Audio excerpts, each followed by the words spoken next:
Hey, hey, hey, welcome into the Mighty Ducks, Anaheim Ducks, whatever you want to call it, Ducks. Seems like they're fried ducks, fricasseed right now. 2-8-1 in their last 11 games, folks. And again, talking Ducks hockey has been painful to say the least over the last few games because, again, defensively, we try to hide it. We try to say, hey, you know what? Let's not talk about it, but like Demetrio has been saying consistently since day one of this Ducks season, the defense needs to get better. And if the defense doesn't get better, this could be a quick exit. And it could be something to where we don't see this team in the postseason. Now, I'm way ahead of myself. I understand. But when it comes to playing consistent hockey or just good hockey in general to make the postseason, you got to get you're going to have peaks and valleys, ebbs and flows, and things are going to happen, but it's how you get out of them. It's how you work around them. And this is something to where, like Demetrio said, and Jesus has said, a bunch of people that chime in on the regular on this show, the fact that you know there's certain things you could fix. There's if it's a culture issue, if it's a chemistry issue, if it's just certain plays that aren't being called, or you're having too many penalties, or you're not executing that. Those kind of things can be fixed and fixed pretty quickly. But when you have a defense that's being this putrid, and it's, again, Brian Hayward kind of said it towards the post game where he said, okay, it's kind of hard to win hockey games when you're giving up more than 3 goals a game. And that's what we're doing. And you could say, okay, it's Mrazek's. Mrazek's not that good in net. He's proven that he's not the greatest goaltender. And Dostal has had some very mediocre, goaltending performances himself. But are they the blame? No. Yes, they could have stopped a few more shots, but can you also take a few mental lapses away from them and give them an opportunity to rest? They think that they've already cleared a puck, and you're giving the defense an opportunity to get the puck out of the area and back to center ice and beyond. Yet they're turning the puck over before they can even get to the blue line. And guess what? All of a sudden you go from clearing the puck, stopping the puck from getting in the net, maybe clearing it from behind the net, to getting the puck to one of your defensemen who you think's going to get the puck out of harm's way, yet he's turning the puck over, crashing into his own man, or making an ill-advised pass, which then gets picked off, and all of a sudden you're standing up. Like you're not even ready. You're not crouched down. You're not ready for a shot. Yet what happens? The puck goes the other way, and all of a sudden, before you can get into a comfortable stance or try to say who's on my left, who's on my right, which angle should I take? Should I use my glove? Should I use my stick? They're already taking an odd man shot 2-on-0 on you. And I could count like at least 5 to 6 times that happens per game. That's far too many opportunities for the other team. And the most frustrating thing over this 2-8-1 streak that the Ducks are currently on, after being so in fuego for most of the first half, as we approach the midway point, the fact that they're only a point out of first as we currently stand right now is kind of mind-boggling, to say the least. But the problems are just getting magnified, because you realize at one point the Ducks were going to come down to earth scoring wise. They're still putting on pretty good pressure, but they're not, some nights they're not finding the net, and that's going to happen. So to have a good balance for a team that's headed to the playoffs, or we think's headed to the playoffs, you got to be able to counter that with an effective defense. I'm not even talking about an all-time NHL great defense. I'm not even talking about a defense that's allowing 2 goals or less per night. No, I'm just talking about an effective defense that is going to give your goaltender a few extra minutes of rest, because they're clearing the puck out effectively. They're just stopping odd man rushes. They're getting to the, because there's points where it literally pisses me off at times watching this team get to the puck when the team penetrates our blue line, and we're able to put 2 man up against the boards make sure the puck doesn't go behind our goalie's net to where they could dictate where the puck goes and get a guy back there trying to have someone crash to the net. We stop that from happening. And then also when they're trying to, we're trying to get the puck out, they're not able to get it to one of their guys on at the blue line or in the circle, right? We're able to effectively do that at times. And we look like a competent defense. But the problem is with that kind of pressure, you're overexerting yourself, you're leaving blind spots. So that occurs if the puck squeaks out of that double team. All of a sudden, you've got an odd man rush in the middle of the ice. And then on top of that, there's times where the Ducks just completely forget who they're covering or who their man is, who their assignment is, and they get lulled into watching the puck instead of watching the situation. And so when a play develops, they're just hung out to dry along with the goalie. So defensively, there's all kinds of issues that we're seeing. And now that they're losing, especially, we're not looking at the Ducks as, hey, they won 7-5. Like they were winning these games 7-5. They were winning 5-3. And we're able to say, okay, they got away with a couple the pucks that went off the post by the opponent. We were able to clear the puck out. We outscored the opponent, right? Like that covered the warts. But now if the team's struggling, getting off to a slow start, which it just seems like habitually on this losing streak, the Ducks have just found themselves down 2-0. That has just been the way that this team has played.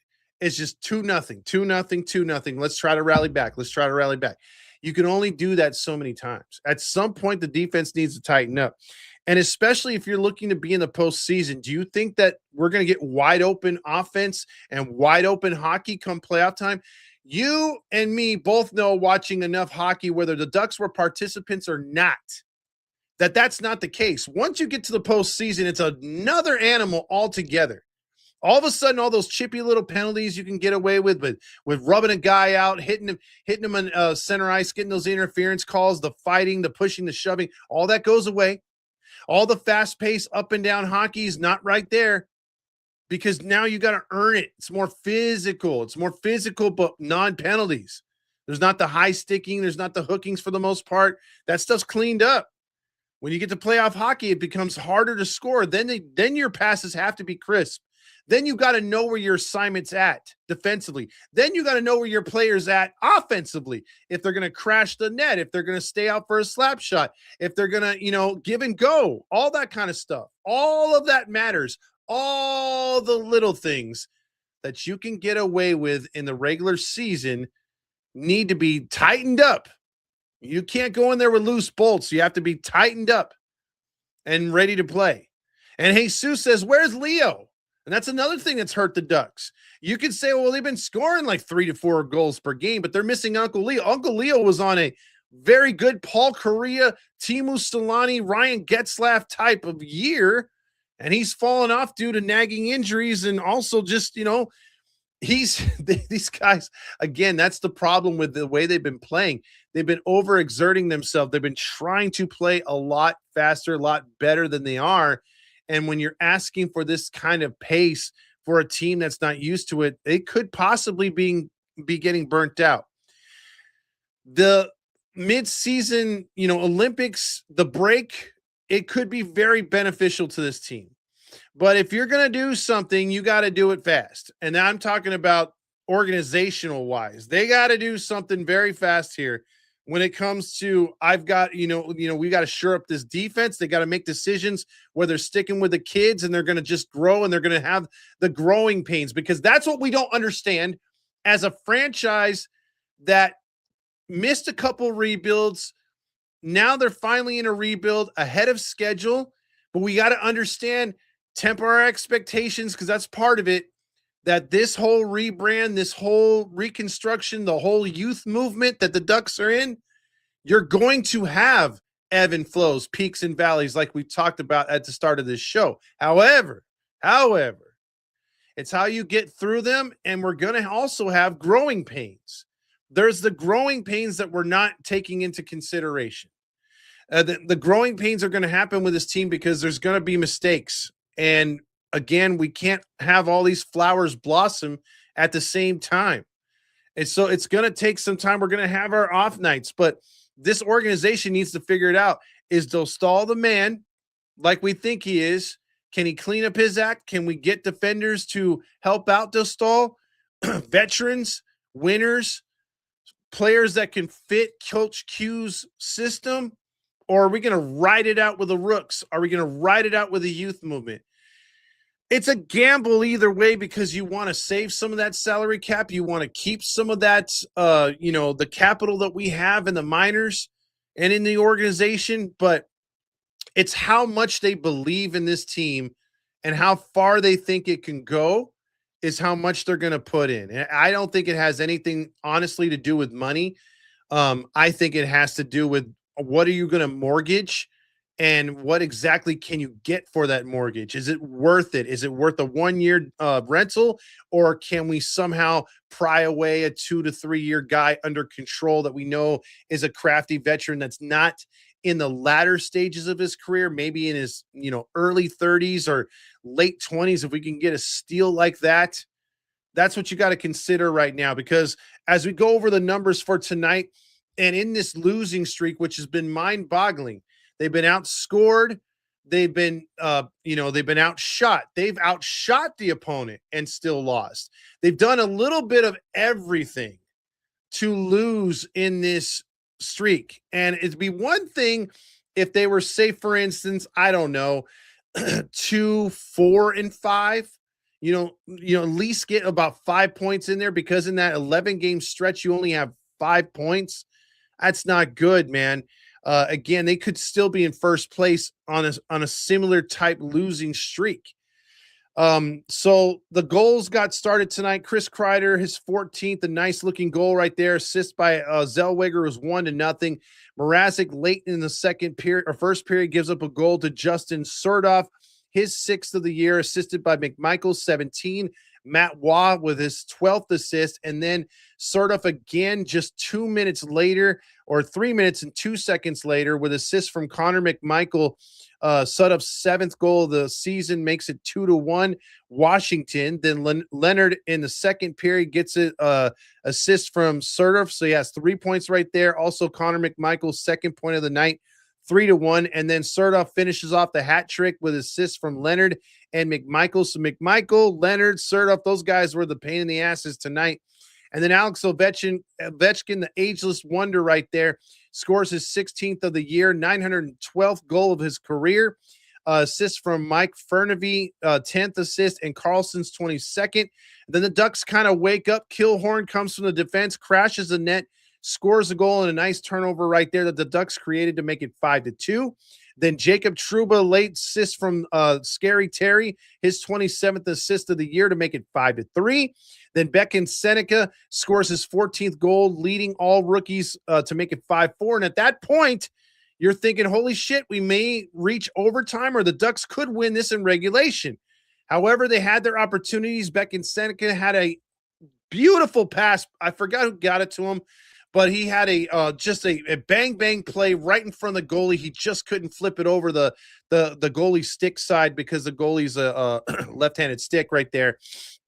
And that would prove the suck, because they couldn't get much action going after that, even though they dominated the third period. That goal by Seneca was his 14th, like I said, assist from Cutter Gauthier, his 20th, Lacomb's 18th. But then an empty net by John Carlson, and Alex Ovechkin would score his 913th career goal. And that would be all she wrote. Surdoff got another point, 5-point night for him tonight, as the Ducks lose tonight 7-4. But this was a game where they almost had it, dude. They almost had him tonight. But in all actuality, bad goaltending, bad defense led to this one. Again, you outshoot the opponent almost double right there. That kind of that ruined the night. So let's get into the 3 stars before I read some comments. And then if you have any questions or whatever, put them in the comments right there. We'll get to them as we get going tonight. Tomorrow, Dominique will be with me to go over the show tomorrow as the Ducks and Flyers take flight. around this time tomorrow. So here's the 3 stars of the game.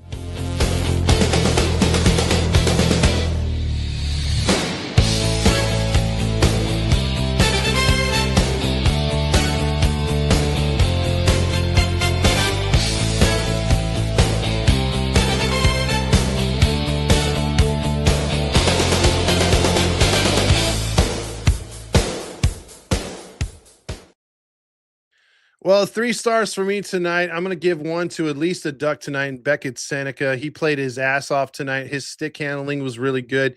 He's a guy that you got to have out there right now while Uncle Leo's not playing all that good. And it seems like even Scary Terry's not the same with Uncle Leo out there. But Beckett Seneca is turning into that Getzloff type player. He's turning into that leader type ish, player out there. He commands respect, and he also does a lot of things out there, both offensively and defensively. He had a nice night. It felt just so close from getting that second goal and the tying goal that would have made this game completely different. Obviously, there's not those 2 empty netters, and this game could have went to overtime, or it could have went the Ducks' way. So he gets a star for tonight. And then I'm going to say, as far as another guy who gets an honorable, the second star for me is Connor McMichael. He was everywhere feeding the goals early on. Surduff and him were just a 1-2 combination that was busting up the Ducks tonight. 3 assists for him tonight. So good game by Connor McMichael. And then obviously Surduff, 5 points against the Ducks, 3 goals and 2 assists. You can't go against that tonight. What a night. He almost single-handedly tore apart the Ducks tonight. For the Washington Caps, as they started the season, the last time the Ducks faced the Caps, the Ducks beat them, in December. What a difference a month makes. Washington was scuffling at the time, but now they're up to 50 points. They've been on quite the roll. They are now 22-15-6. And then you look at the Ducks at 21-18-3 at 45. You know what? And just for the hell of it, guess who joins the show? What is up, my man, Dominic? What's up? Sorry, I was finishing cooking dinner and I completely forgot. I was watching the Ducks game, and then I'm like, holy crap, this is a road game. This isn't a home game. We have to do this earlier than usual. So I'm like texting you. I'm like, I'm finishing dinner. I'll be on there ASAP. So finished dinner, ate it up. And now we get to I'll continue talking about the shitty performance tonight. Well, yeah, because we were just mentioning right now, I just got through the 3 stars. I was going to get with you. I thought we were going to do the Flyers game tomorrow. I was already pumping that up. That's all right. Yeah, we're obviously going to get to the Flyers game tomorrow. It's going to end before the Undisputed Football Show. So don't forget to catch that. But tonight's game, Dom, I gave my take about it. The defensive struggling. I'm on Dimitro's side, Jesus' side. A lot of the guys in the comments over the last couple weeks, bro. This team is 2-8-1 in their last 11. And do you agree, man? The defense has just let this goaltending down. Well, I think it's a lot of combination of things right now. I know we were flying high very early in the season, and this stretch has definitely been the roughest part of the season. And probably, this kind of little PTSD back to the worst season in franchise history a couple of years ago, when you're that down in the dumps, the goalies are not performing well, defense isn't good. And like we talked about early on in the season, it's great to score 5, 6, 7, 8 goals a game, but at some point that's going to stop. And the Ducks right now, for most of these games, 2, 3, maybe they get to that 4 spot here and there. I think right now for the Ducks, the biggest issue, of course, is defense, but also I'm going to have to throw this on Dostal and Mrazek a little bit. A lot of soft shots that are allowing it, and these guys are supposed to be the veteran cornerstones, and more so Mrazek than Dostal being more of a veteran. Dostal is still a young guy. We treat him like he's like this 30-year-old veteran when he's only 25 years old. But I think we're at that time of the year where the Ducks are a younger team. And you're going to see those dips from those younger guys that are not used to playing at this high level in first place, battling for a division title halfway through a season. So maybe you're seeing the longevity kind of dip out. That's where the Ducks need their veterans to play stronger. Well, Vetrano's out, so that's not helping. And even before being out for 6 to 8 weeks, he wasn't helping his cause. Ryan Strome, same situation, has not been a pivotal factor this year for the Ducks. Killorn has been fine at best. Truba has been great. Gudis mid at best. So a lot of these veteran presence that were what we believe behind the curtain having a lot of impact with these younger players on the statistical sheet are not getting the job done when the younger guys take that step back. And, Leo Carlsson has calmed down a little bit. Cutter Gauthier has calmed down a little bit. When the Ducks and Joel Quenneville, I still believe in this team. I still believe in the coaching staff. But when Leo Carlsson has a week or two where he's off, someone's got to step up that's a veteran that says, okay, my time to shine. And right now, the only two guys I felt all season that have really stepped up to the call has been Chris Kreider and Jacob Trouba. Those have been the only two veteran guys. So if the Ducks, not if, let me rephrase that, when the Ducks make moves going into either I don't know if it's this month. Maybe the Ducks jump started early and try to get some moves done before the Olympic break. I'm not sure. But whenever those moves come in, I don't know if it's trade a veteran, get a veteran, trade a veteran to get some younger guys and just create more young guy culture. The Ducks need to make moves, and they're going to have to make them fast. The one saving grace from this horrible stretch for the Ducks right now, the rest of the Pacific Division has been kind of playing the same way. It's not so much that the Ducks have gone from first to last. It's just everybody from top to bottom is now pretty much within 5 games of each other. Yeah. So the next couple of weeks after this road trip, I believe it's later this month, they have 6 straight games at the end of January going into February, all division opponents. So the Ducks just got to figure it out at this point and ride the ship in the right direction. And maybe you feel you get one win and it can bust the floodgates open and you just get the monkey off your back and you say, okay, this is what winning feels like. Let's go on a nice, I would take even a 3-game winning streak right now. Yeah, I mean, you got it, because we were talking about when the show started, there's peaks and valleys, ebbs and flows, man. It just feels like, a good winning hockey team can get it together if it's something like, something simple or something that just takes a fight, in the locker room or some yelling or something like that. Yeah, and Demetrio brings up a good point that, the worst part about this funk is that we're not getting the bounces that we were getting that first half of the year. And we talked about that at the watch party at Noble when we played Vegas that night, and we said, wow, every bounce is going the Ducks' way, or ricochet off the boards, or somehow a beautiful pass slithers past the defense and it's a 2-on-1 break. Everything was just lining up perfectly, but right now it's not. So you have to grin and bear it through it and find a way to make the non-situational plays situational, if that makes sense. It's one of those things where there's not really one point to this where I say, oh no, what happened? I think at the end of the day, I don't know, maybe the Ducks just need a break. I don't know if it's the longevity that's not working at this point, but maybe they just need a break. They possibly could. And we've been bringing up the fact that they're getting closer and closer to freaking getting the what's it called? They're getting, well, there goes Dom right there. I think he lost connection. They're getting closer and closer to that not the All-Star break, but the freaking what's that called again? The Olympics. Yes. There you go, Dom. Yeah, sorry, I froze for a second.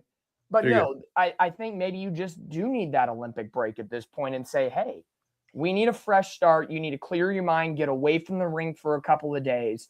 I know the Ducks only have, I believe, 4 players that are going to the Olympics. Dostal, Carls, they have a couple players going. But everybody else, that's going to be that time where you step up. And maybe it's a jinx on my part. I was talking about it a few weeks ago. I'm like, if the Ducks can get to 50 points by the end of 2025, that would set us up immensely well moving forward. We'd be in first place right now. We'd be in first place, and it would feel a little bit better. And right now with the Ducks, barely getting points. They got that overtime, loss to Tampa Bay on New Year's Eve. So at least you tasted that pity point. So at least it felt a little bit better. Yeah, but there was a streak before that. That's the frustrating part that you're talking about. Exactly. It's like, we never want to hang on the pity points. And we've talked about that at length so far this season. Yeah. But in streaks like this, pity points are beautiful. And, you see the Ducks trailing 5-1, making a run back tonight 5-4, as you mentioned in the score breakdown, is you saw that comeback kind of come to somewhat of a flourish in a little bit, and then it tailed off at the very end. So just enough to not have enough at the end of the day. But the Ducks are still only 1 point behind Edmonton and Vegas.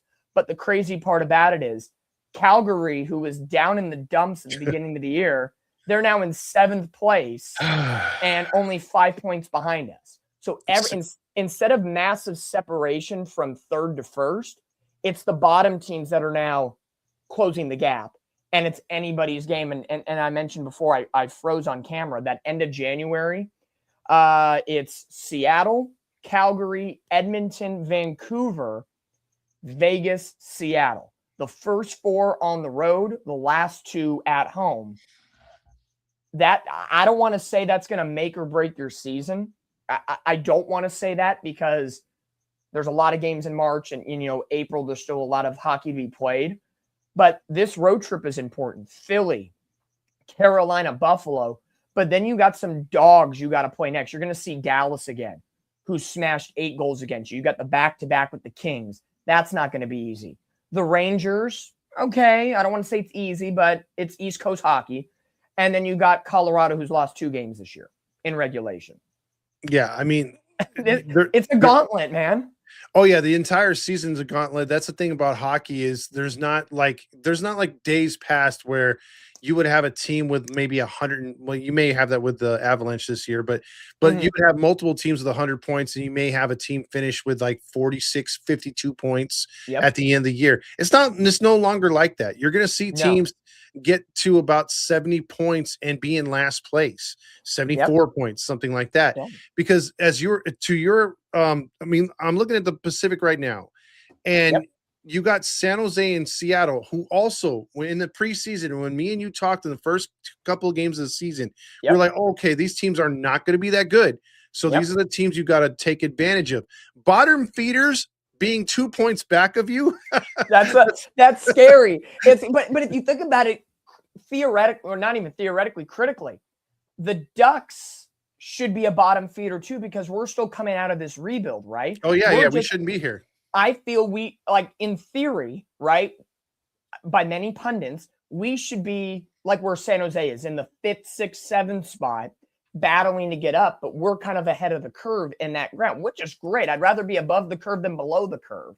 Yeah. But you're 0-2 against Seattle this year. You're 1-1 against the Kings, 1-1 against San Jose. You haven't played Calgary yet, and you're 0-1 against Vancouver. You haven't played Edmonton yet, and you're 2-0 against Vegas. So right now within your division, the Ducks are, as the young kids would say, they're mid at best. 2-0, 1-1, 0-2, 1-1. It's not super tantalizing. They're not taking care of business. So that's why in my head I'm saying to get to that end of January divisional portion of the schedule is a gauntlet with this road trip, Dallas, Colorado. Like, if the Ducks continue to play this way, they're going to get killed by Dallas and they're going to get killed by Colorado. You could put L's on the board right there. You're going to find a way to maybe get 3 points in 2 games against the Kings because they're a divisional team. Yeah.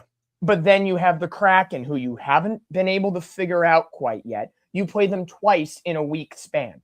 That's massive within itself. And then you have the Canadian road trip of Calgary, Vancouver, and Edmonton. And Edmonton right now is 1 point above you. So it's Connor McDavid. It's all the players out there. They're going to have to find a way to pull up the bootstraps. And this is the gritty time of year that the Ducks are going to have to find a way to get it done. So I can't, in good conscience, say, it's only the defense, right? Right now in this, 2-8-1 stretch, I'm going to put the blame on a little bit of everybody here. And that includes like a Leo Carlson, everybody. I'm not saying like that in a bad way, but if we're going to be an organization and a franchise right now that's ascending out of this rebuild mode, and you've seen what the height or ceiling of this team has been at the beginning of the season, those guys that were basically churning the butter at the beginning, the Carlsons, the Gauthiers, the Terrys, all those guys, even when they're on that low, they need support. Yeah. When they're doing well, they're going to be the supportive factor. It's all an intermingling mix of everything. But to be fair, and I know Coach Q is probably going to do the same thing, it's all for one or one for none. So everybody is going to be put under the fire right now for the Ducks. Good points, man. And I got to add one more thing or ask you something coming up here because the trade deadline is coming Yeah. up upon us. Do you think the Ducks are just going to say, okay, we're going to find a guy to help bring up the rest of the guy, kind of inject a little bit of new blood? Or do you think and ride with the young guys and the veterans already on the team? Or do you think they're just going to be like, hey, you know what? We're gonna go all in and try to mortgage some of the future to win now. We've seen Pat Verbeek in the past when the Ducks were in full rebuild mode, not shy away from selling what we had. The Hampus Lindholms, the Sammy Vatanens, the Ricard Raquels. He sold out. Same thing with Cam Fowler last year.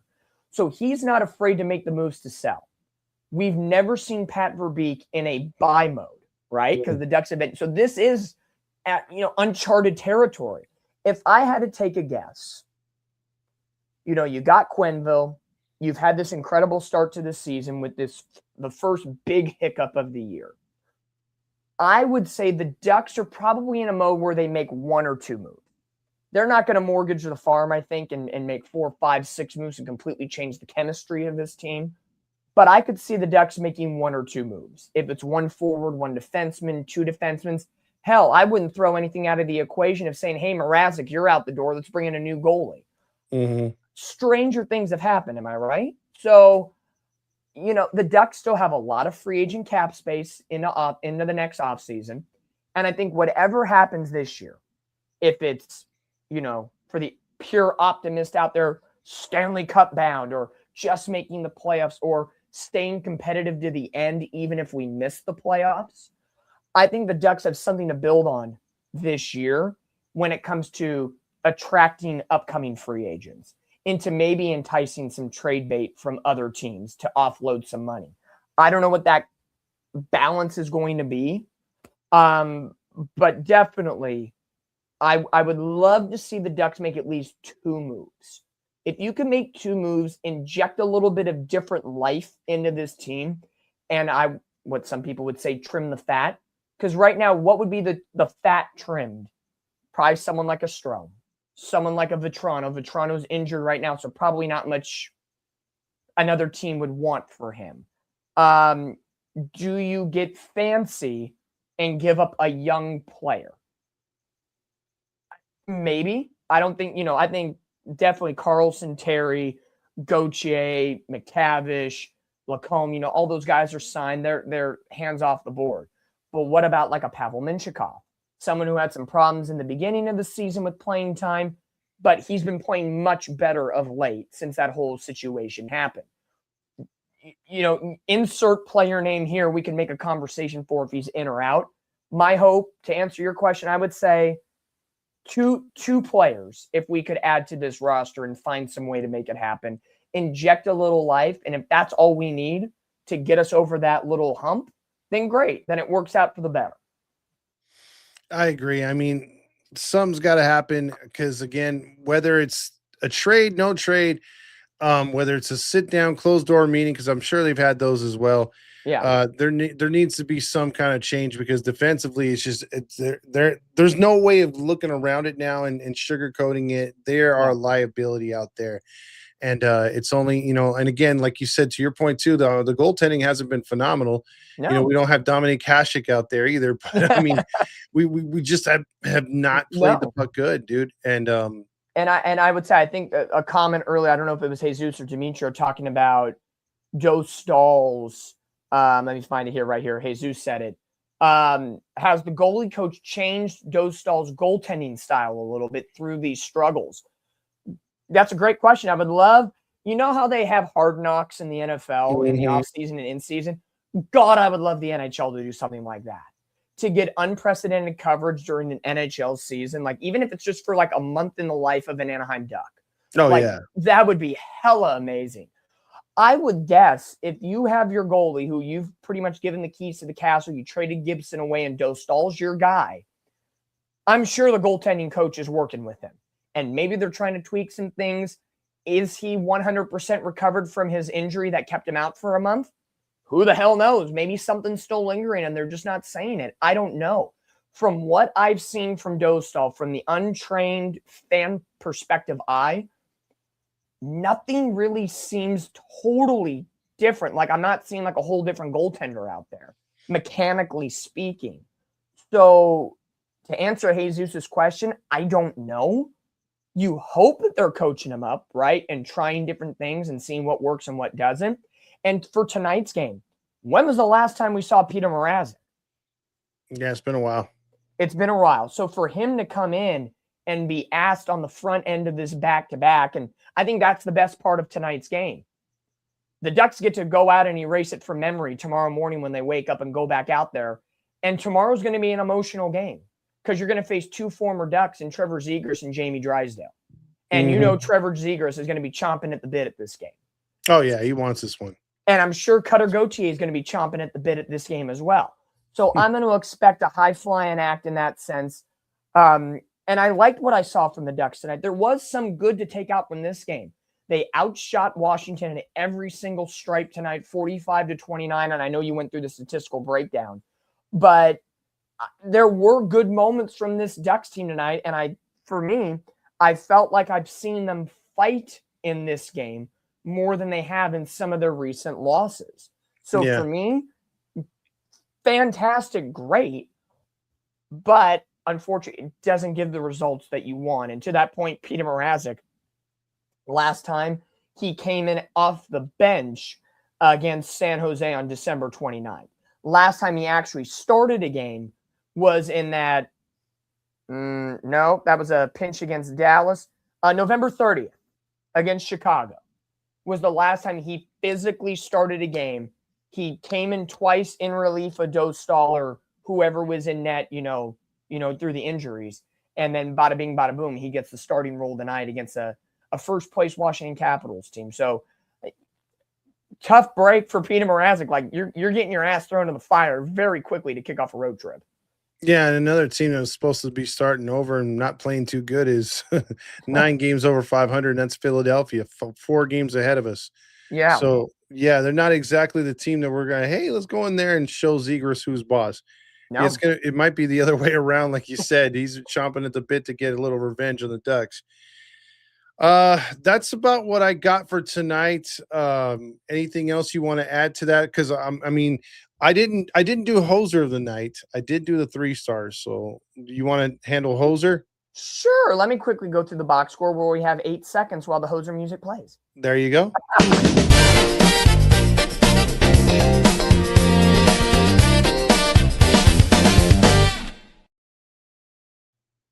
Well, it didn't take very long to look at the box score and figure out who it's probably going to be for the Ducks.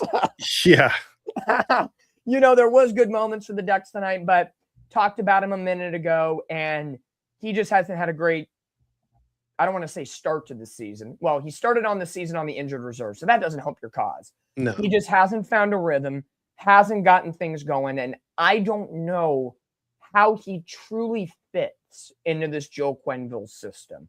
He's been a healthy scratch a couple of times, and something just seems off, and it's number 16, Ryan Strome. He has 1 shot on goal, only 10 minutes and 51 seconds on this ice, pretty much not having a factor into this hockey game. And looking up and down through the forwards tonight, it was he and Ross Johnston that had the least amount of time. Ross only had 10 minutes and 10 seconds, but hey, at least Ross had an assist to his game and 2 shots on goal. So by virtue of the statistical breakdown, Ryan Strome, once again, I think this is like the 3rd time I've given it to him. Ryan Strome gets the Hoser of the night. Yeah, he's been earning it, that's for sure. And, it's not what we want to see for the Ducks. We want to give the winning awards out, but this streak is tough. Every team goes through it. Trust me. These are the emotions we feel in, June, July, August, September for the Angels. Yeah. We're in prime Angels season form right now. It's great. Yeah, they make August and September not fun as baseball fans, and because they prolong it, they just don't Yeah, start with a 2-8-1 streak. They keep it going, and at least with the Ducks, I think you know it, I know it, everybody in the chat knows it. That at some point this team's going to turn around, and we may go on an 8-2-1 road, streak. So it's exactly. definitely doable. Yeah, you have that in your back pocket. And again, one game at a time mentality. I know that's always preached upon all the time, but let's just take, the Philly game tomorrow and the rest of this road trip. Let's just hone in on that as we close things out. Philly tomorrow, tough matchup. Carolina, massive matchup. Lost to them at home earlier in the season, and they're in first place. That's going to be tough. And then Buffalo, who we haven't seen yet this season, they're in fourth place right now. So they're kind of middle of the pack. I'd probably put them even with us at this point. So this isn't an easy road trip. At this point, after losing tonight, you would love to find a way to get 2 wins out of the next 3 games, right? Like that kind of feels better because you get 2 days off and welcome Dallas at home. Yeah. Like some of those situations just don't feel good. Again, it's a gauntlet schedule. It's not easy. The biggest point of contention I want to see from the Ducks tomorrow, honing in on the Philly game. Again, the emotions with Zegras and Cutter Gauthier and Ryan Failing and Jamie Drysdale, all the ex-Ducks that are Flyers and the ex-Flyers that are Ducks. Dostal's going to start. No doubt about it. Somehow in his brain, he's got to find a way to not give up 3 goals. I think 3 is the maximum. Anything more than 3, I don't see the Ducks winning this game right now. Everybody is struggling at this point, and you have to lighten the load. And please, dear Lord and Jesus, Wild Wing, can we score first? That would be nice. I would love to score first because I don't think the Ducks have scored first recently. I have to look. Or no, tonight they did. Tonight they did, and it did not end well. But still, for the majority of the season, the Ducks now are 42 games into the season. And if I've done my math correctly, I'll have to double check it. So pardon me if I'm wrong. I believe they've only scored first in about 16 or 17 games. That sounds about right. That is way below that needs to be happening. I would love to have like a 2-0 lead tomorrow. Like get out to an early, comfortable lead and find a way to protect it instead of chasing it. Yeah, we haven't seen that either. We haven't seen a 2-0, 3-1 type Ducks sit on their lulls a little bit. We've seen a lot of, even when they do score like tonight, you're up 1-0 and then quickly down 2 or 3-1. We saw that with the Kings and other teams too. So definitely got to turn that around. Absolutely. The last time the Ducks had a comfortable win, December 7th, when they shellacked the Blackhawks 7-1. Yeah. After that, a shootout win against Pittsburgh, a 4-1 win against the Rangers. They scored a couple goals late. You had the win against Columbus 4-3, and a lot of losing hockey since. Yes. Got to change that narrative, my friend. Got to change that narrative. Well, thanks for holding down the first 3 quarters of the show. Yeah, thank you. And then tomorrow we'll be back on here with a little bit of an abbreviated show because we got to start the football show at 8. But we will have Ducks hockey post game, hopefully after another win tomorrow, man. I don't know what you're talking about. We got football in like 3 minutes, bro. Oh, wait, it is Tuesday, huh? No, today's Monday. We moved it to Monday. That's right. I forgot. Okay, no offense. As everybody who doesn't follow the football, this is a very, even though he forgets, maybe he should forget not come on tonight because as a Niner fan and him being a Seahawk fan, this is going to be a very long, like hour and a half, 2 hours. I feel it already. Yeah, you know what? Dude, no wonder I'm so mixed up. I'm so mixed. I totally forgot. I had a lot going on today for the show and for everything else. So yeah, it's okay, but that's why I'm here for gentle reminders. Okay, you're welcome. I will give you your platform to go after it. Yeah, I got to mouth off. This is gonna be a lot, guys. Can we, in Lord and Savior Wild Ring, can you please pray for me in the next 2 hours?